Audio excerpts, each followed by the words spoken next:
Ndagusuje cyane Ngoma, ikipe ya Imesa wa FC yakoze impanuka igiye ku mukino, abakinnyi barahungabana cyane bikomeye ndetse bamwe muri bo barakomereka cyane, ubu ngubu bakaba bari mu bitaro. Mu gihe bari mu rugendo bagiye gukina umukino wa shampiyona, ikipe y'abagore ya Imesa wa FC yakoze impanuka mu karere ka Ngoma, ibintu byateye ubwoba abari bari muri iyo modoka ndetse n'abari bari hafi aho.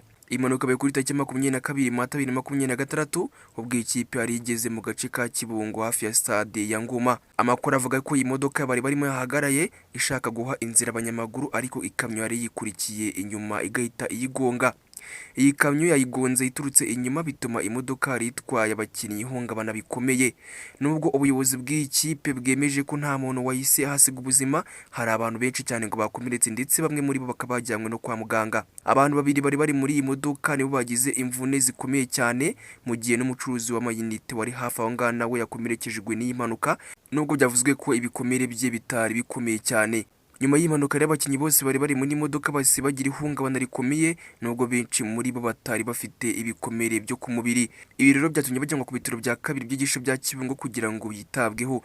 Amakuru agezweho agaragaza ko abenshi bamaze gutaha, hasigaye abantu batatu bakiri kwitabwaho, barimo umutoza w'ikipe, umukinnyi umwe ndetse n'uwo mucuruzi w'amayinite. Ubuyobozi bw'akarere ka Ngoma bwemeje iby'impanuka, bunatanga ubutumwa bukomeye ku baturage n'abakoresha umuhanda muri rusange.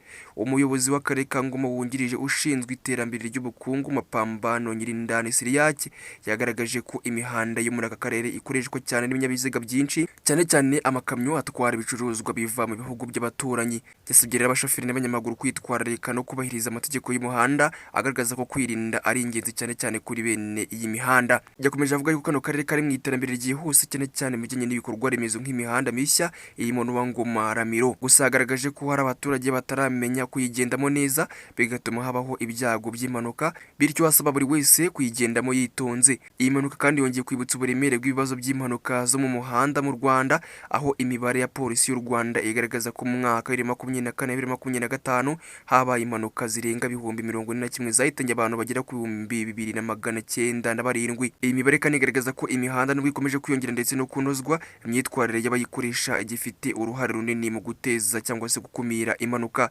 Ibiro byabaye kuri ikipe ya Imesa wa FC ntabwo ari impanuka isanzwe gusa, ahubwo ni ikintu gitanga isomo rikomeye ku bantu bose. Abatwara ibinyabiziga bose bagomba kwitondera intera ndetse n'umuvuduko, mu gihe abanyamaguru bagomba gushishoza igihe bambuka umuhanda, kandi inzego zibishinzwe z'umutekano zigakomeza gukangurira abantu kwitwararika. Nubwo nta buzima bwatakaye muri iyi mpanuka, igaragaje ko urugendo rushobora guhinduka mu kanya gato rukaba ikibazo gikomeye cyane ku makipe nk'aya ngaya akomeye.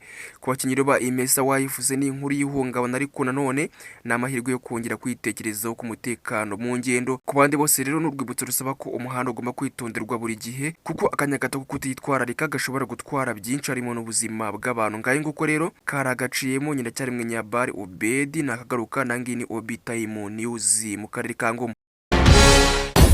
Obi Time News.